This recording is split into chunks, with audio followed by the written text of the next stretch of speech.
रूस युद्ध व्यवहार होउछि भारत रे निर्मित इलेक्ट्रोनिक्स पार्ट्स। यूक्रेन विरोध में रूस सेना व्यवहार करुवा ड्रोन रे व्यवहार होइथवा इलेक्ट्रोनिक्स सामग्री भारत रे निर्मित बोली यूक्रेन कहिछि। गत वर्ष ठारू रूस सेना ईरान रो शाहेद ड्रोन द्वारा यूक्रेन उपर आक्रमण करुछि। गत वर्ष मानव विहीन 136 टी शाहेद ड्रोन रे भारतीय सामग्री मिलिथिला। ଏହା ପରେ दुई थर विदेश मंत्रालय ठरे आपत्ति उठाइछि यूक्रेन। देशर अधिकारी माने आपत्ति बेले अनुसंधानमूलक रिपोर्ट देइछन्ति। एथिरे ड्रोन रे लागिथिबा सामग्री नै विस्तृत भावे सूचना दिया जाइछि। ଏହା ପରେ एनै जांच करा जाउथबा भारतीय विदेश मंत्रालय कहिछि। ईरान रो शाहेद ड्रोन अपेक्षाकृत सस्ता।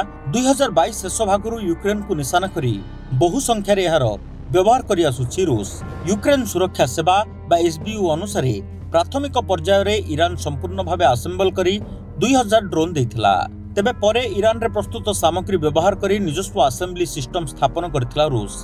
गत जुलाई मासरे रूस 6000 रु अधिक शाहेद भली ड्रोन लॉन्च करथिबा यूक्रेन वायुसेना सूचना दैछि।